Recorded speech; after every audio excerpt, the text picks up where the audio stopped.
Yeah!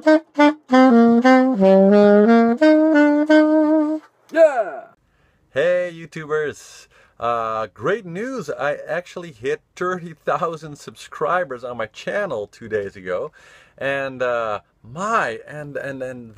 despite the fact that I haven't published any public new YouTube lessons for about a year, because I've been traveling all around the world. Actually, right now I'm talking to you from my sailing boat here. I just returned to Amsterdam, and actually I'm going to sail, around Europe, and maybe in a later stage actually, across the Pacific and maybe around the world at some time. So, on a side note, but anyway, 30,000 subscribers, really awesome. So I made a little special campaign on my website to celebrate with my biggest by far discount on my starter's guide yet. So if you haven't gotten that yet, go over, check it out. It's only valid for 5 more days as I'm taping this video. So make sure to check out hellosaxophone.com for that. And I decided that with 30,000 subscribers, I really should make some more content for you guys. You've been asking me so many questions. So actually from now on, I'm going to try really hard to make a new video every week and post it every weekend. And so today I wanted to start by actually answering a few of your questions. So here we go. First question from Jordan Williams, who asks, I've been playing clarinet for 6 years and I'm thinking about learning how to play the tenor saxophone on the side this summer so I can play it for my school's jazz ensemble. How is the transition from clarinet to saxophone? Thank you for your question, Jordan. And actually, I think you'll find that the saxophone is actually easier to play than the clarinet, because the clarinet needs a smaller, more tighter embouchure. So probably what you're going to run into is that to play saxophone when coming from the clarinet, you'll have to relax your embouchure a lot more, because the bigger the saxophones get, the more relaxed actually your embouchure should be. So you're going to find that in the beginning your embouchure is way too tight for the saxophone. So it's not about playing harder, but it's going to be about really loosening up and relaxing more while playing. But I'm sure you'll have a lot of fun, and so actually it should be a little bit easier than actually playing the clarinet. Next question. Adros Faud, I hope I pronounced that right, asks, what do I need to look for when I buy a saxophone? Faud, actually I made a whole 10-minute long video on that subject, so check that out right here, and that'll answer that question for you very in depth, so you really know what to do. Evolutions on YouTube, thanks for subscribing by the way, asks, will it be hard to learn the saxophone when coming from a bass guitar and acoustic guitar? Actually, it won't really matter, because these instruments are so different from the saxophone that basically you'll just have to start all over, except for the part of music theory. So if you can read notes, of course you won't have to relearn that. And if you already know music theory, so how to play chords, how to substitute chords, all this type of things, maybe jazz theory, all that stuff, all the mental stuff, I'd say, all also applies to the saxophone, exactly the same as it applies to the guitar. So the physical part of playing the saxophone, you won't have any handicap from playing the guitar, and but you won't also have any benefits from it, so it'll be equally hard as for someone who doesn't play guitar. But the mental stuff, everything you have already, you can bring with you to the saxophone. So you probably know a little bit, so that'll probably make it a little bit easier for you to transition. Hope that helps. Shane Stael, I hope again that I pronounced that right, asks, is there a printout version of your visual finger chart diagrams? Yes, actually all my beginner methods, both Hello Saxophone, the guide, and also Unleashing the Dragon, come with a huge package of my finger charts, which you can also print out. So if you're looking for those, and if you're looking especially for a print format, get the guide. Either one is good, and actually they're together in a pack right now on the website hellosaxophone.com, so check that out. And they come with the full pack of printable sheets that you can print also in any size. They're very high resolution, so you can print them really big.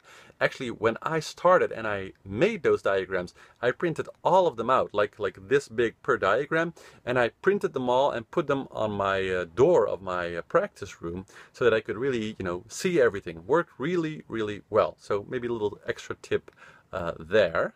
Stephanie asks, for kids, the tenor is much harder than alto, right? Because it needs a bigger lung capacity. Stephanie, no, actually not. Actually, the tenor is a little bit easier to play than the alto. The reason why most kids start on the alto is because the tenor is just physically very big and it's much more heavy than an alto saxophone. So for a little kid to hold a saxophone, if you're like a little shorty still, you know, the saxophone will almost be as big as the kid. So that's the reason why most kids starts on alto. Actually, the tenor has a little bit more of a more relaxed embouchure. So physically, it's actually a little bit easier to play, especially in the higher register, than the alto saxophone. So actually not true. Then a question from Noah Davis, who asks, will a more advanced saxophone, so I guess you mean like a more expensive, more professional saxophone, make it easier to play low notes? And the answer to that is no. Or at least it shouldn't, because playing low notes good really is dependent on you, mostly. The one thing there that is true is that when you buy a more expensive saxophone, usually the quality of the material is better. So when a saxophone is tuned, for example, our Blue Rose saxophones that I create myself, they're very high quality. The springs are very high quality. The material is very high quality. And that means that once your saxophone is well tuned by, you know, your repairman, for example, it will stay in tune and it won't be leaky for a long time. So it really will hold its sort of, you know, its good setup for a much longer time than a bad saxophone, which will usually have weaker materials that are more susceptible to bending, and because of that you get leaks much quicker, and as you develop more leaks, playing the low notes gets a little harder. So it's not so much the quality of the saxophone in that sense. You know, if you have a cheap saxophone that's just been tuned and an expensive saxophone that's just been tuned, they will probably play the low notes just as easily. But play a little longer on the cheap saxophone, play a little longer on the good saxophone, and probably the good saxophone will you know, keep the low notes very easy to play for a long time, while on the cheap saxophone they'll very quickly get harder and harder as the condition of the saxophone tends to deteriorate much more faster. So just a little distinction there. Yeah, hope that helps. TJ Simmons asks, I've been playing alto for about 2 months now, and when I play for a while it just sounds like a lot of spit is going into my instrument. Yeah. It's disgusting and it gets a little annoying. My embouchure is correct, it's just that I feel like a little piece of spits are just flying around in the instrument. How the heck do I control this? Interesting question, TJ. Actually, a lot of people have this, and in the beginning. And I guess what happens is that your spit glands, you have several of them below here, so when you're playing, they kind of get stimulated when you're playing the saxophone, depending a little bit on the position of where you put your reed.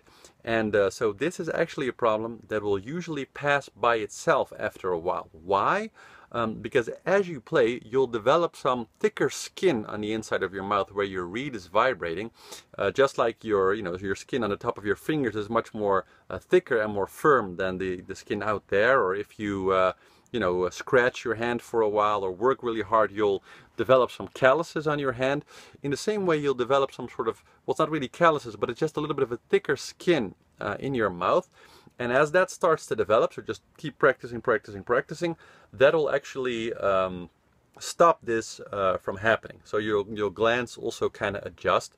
And until then, the best thing you can do maybe is to just sort of breathe in and really kind of dry your mouth a little bit before you start playing. So just take a few deep breaths and do the like that to really sort of dry your mouth before you start playing, so that there isn't really a lot of spit to begin with, and just keep playing until your body slowly adjusts. And this can take some time, several months sometimes. So it's really not strange that after 2 months this is still happening for you. But don't worry, just keep playing. And this is something that will sort itself out without you doing anything specific except just practice.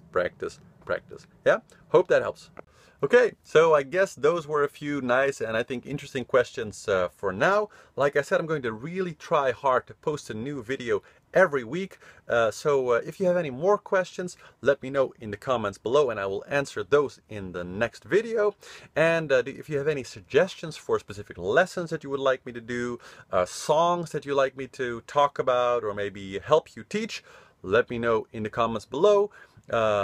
Subscribe to the channel, of course, if you haven't already. Again, 30,000 subscribers. Thank you guys. It's really feels amazing to have an audience like that.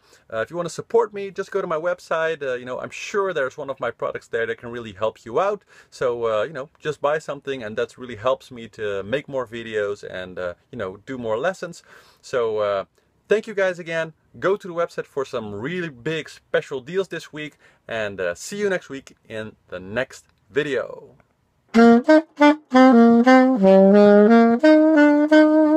Yeah!